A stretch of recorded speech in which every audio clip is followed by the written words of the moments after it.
नमस्कार, आप देख रहे हैं 4 PM। मैं हूं आपके साथ सिमरन। इस बुलेटिन में हम बात करेंगे देश और दुनिया की तमाम बड़ी खबरों की, लेकिन उससे पहले एक नजर आज की मुख्य सुर्खियों पर।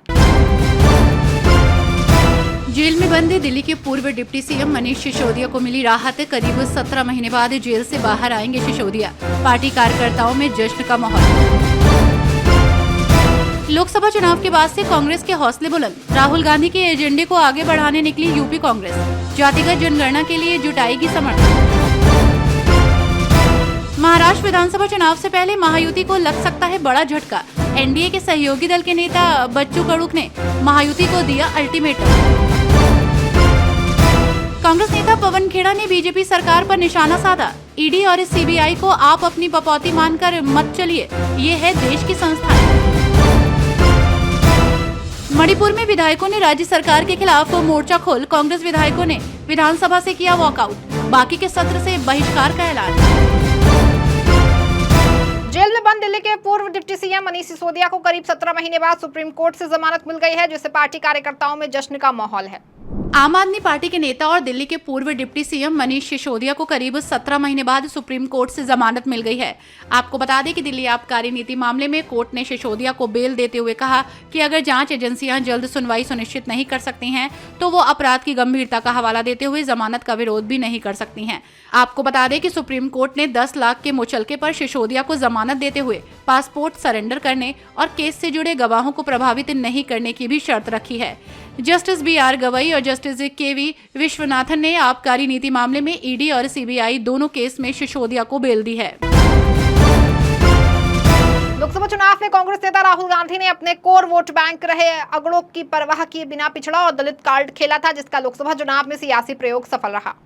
लोकसभा चुनाव में कांग्रेस नेता राहुल गांधी ने अपने कोर वोट बैंक रहे अगड़ों की परवाह किए बिना पिछड़ा और दलित कार्ड खेला था।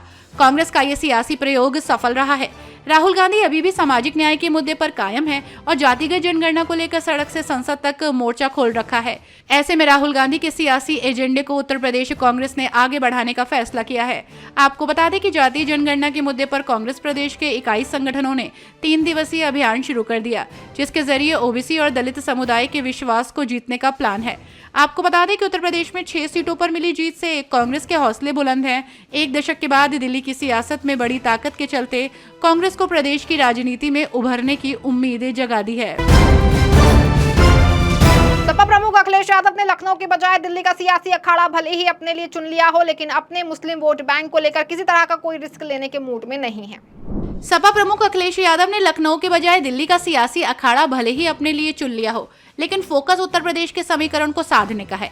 आपको बता दें कि यूपी में 37 लोकसभा सीटों के साथ सपा सबसे बड़ी पार्टी बनने के बाद अखिलेश अब अपने मुस्लिम वोट बैंक को लेकर किसी तरह का कोई रिस्क लेने के मूड में नहीं है। आपको बता दें कि मोदी सरकार के द्वारा वक्फ एक्ट में बदलाव के लिए गए विधेयक पर अखिलेश यादव ने जिस तरह के तेवर संसद में दिखाए हैं, वो मुसलमानों से जुड़े किसी मुद्दे पर पहली बार नजर आया है। अखिलेश यादव ने वक्फ संशोधन विधेयक का सिर्फ विरोध ही नहीं किया, बल्कि वक्फ बोर्ड में गैर मुस्लिमों को शामिल करने और जिलाधिकारी को पावर देने पर भी सवाल खड़े किए। आपको बता दें कि वक्फ बोर्ड के बहाने अखिलेश ने बड़ा सियासी दांव चला है, जिसके एजेंडे में मुस्लिम वोट बैंक है। महाराष्ट्र में चुनाव से पहले महायुति को बड़ा झटका लग सकता है। एनडीए के सहयोगी दल प्रहार जनशक्ति पक्ष पार्टी के नेता बच्चू कडू ने महायुति को अल्टीमेटम दे दिया है। महाराष्ट्र में चुनाव से पहले महायुति को बड़ा झटका लग सकता है। एनडीए के सहयोगी दल प्रहार जनशक्ति पक्ष पार्टी के नेता बच्चू कडू ने महायुति को अल्टीमेटम दे दिया है। आपको बता दें कि प्रहार पार्टी के अध्यक्ष और विधायक बच्चू कडू का कहना है कि वर्तमान सरकार में आम लोगों के लिए अच्छे दिन नहीं है, दिव्यांगों के लिए कोई सरकारी नीति नहीं है, युवाओं के लिए नीति तो है लेकिन बजट नहीं। उनके हाथ में डंडा थमाती नजर आ रही है। उन्होंने आगे कहा कि मैं महागठबंधन के कामकाज से सहमत नहीं हूं। अगर वे आम जनता से सहमत नहीं हैं, तो हम भी सरकार से सहमत नहीं। सरकार हमारी मांगों को स्वीकार करे और निर्णय ले, नहीं तो मैं अपना क्षेत्र तलाश करता हूं।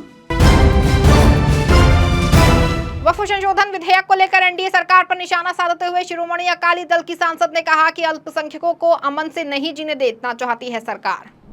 वक्फ संशोधन विधेयक को लेकर केंद्र की एनडीए सरकार पर निशाना साधते हुए शिरोमणि अकाली दल की सांसद हरसिमरन कौर बादल ने कहा कि किसी भी अल्पसंख्यक समाज को ये अमन से जीने नहीं देना चाहते।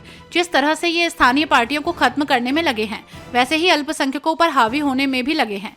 आपको किसी धर्म की धार्मिक संस्थाओं में हस्तक्षेप करने की क्या जरूरत है? वहीं मनीष सिसोदिया को जमानत मिलने पर शिरोमणि अकाली दल की सांसद ने कहा कि जमानत मिली है, कोई क्लीन चिट तो नहीं मिली। कांग्रेस नेता पवन खेड़ा ने बीजेपी सरकार पर निशाना साधते हुए कहा कि ईडी और सीबीआई को आप अपनी बपौती मानकर मत चलिए, ये देश की संस्थाएं हैं। मनीष सिसोदिया की जमानत पर कांग्रेस नेता पवन खेड़ा ने कहा कि ये बड़ा विलंबित फैसला है, लेकिन हम इस फैसले का स्वागत करते हैं।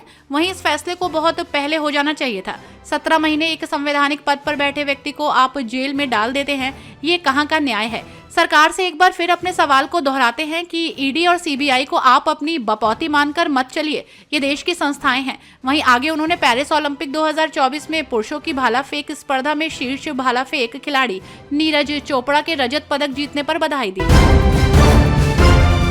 संघमित्रा मौर्य से जुड़े वैवाहिक विवाद मामले में स्वामी प्रसाद मौर्य को सुप्रीम कोर्ट से राहत मिली है और कोर्ट ने इलाहाबाद हाई कोर्ट के फैसले के खिलाफ अपील को लेकर नोटिस जारी किया है। बेटी से जुड़े वैवाहिक विवाद मामले में स्वामी प्रसाद मौर्य को सुप्रीम कोर्ट से राहत मिली है। जस्टिस MM सुंदरेश और जस्टिस अरविंद कुमार की पीठ ने फैसला स्वामी प्रसाद मौर्य के पक्ष में सुनाया है। साथ ही मौर्य पर चल रहे आपराधिक कार्रवाई पर रोक लगा दी है। वहीं सुप्रीम कोर्ट ने इलाहाबाद हाई कोर्ट के फैसले के खिलाफ अपील पर नोटिस भी जारी किया है। दरअसल इलाहाबाद हाई कोर्ट की लखनऊ बेंच ने स्वामी प्रसाद मौर्य को राहत देने से इनकार कर दिया था, जिसके बाद स्वामी प्रसाद मौर्य ने सुप्रीम कोर्ट में इलाहाबाद हाई कोर्ट के फैसले को चुनौती दी थी। साथ ही अपने खिलाफ दर्ज मामले को रद्द करने की मांग की थी। कांग्रेस नेता शशि थरूर ने बांग्लादेश की अशांति पर कहा कि भारत के लिए अल्पसंख्यकों की सुरक्षा बेहद अहम मुद्दा है। देश में भारी अशांति के बीच शेख हसीना को देश छोड़ने और भागने के लिए मजबूर होने के 3 दिन के बाद मोहम्मद यूनुस ने बांग्लादेश की अंतरिम सरकार के प्रमुख के रूप में शपथ ली है। मोहम्मद यूनुस के बयान, हमारा काम बांग्लादेश में अल्पसंख्यकों की रक्षा करना है, पर कांग्रेस सांसद शशि थरूर ने कहा कि मैं मोहम्मद यूनुस को कई वर्षों से जानता हूं।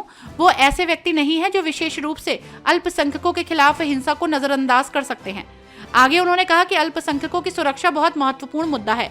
ऐसे कई मामले हैं जिनमें नागरिकों के साथ साथ पुलिस ने बांग्लादेश में हिंदू मंदिरों की सुरक्षा की।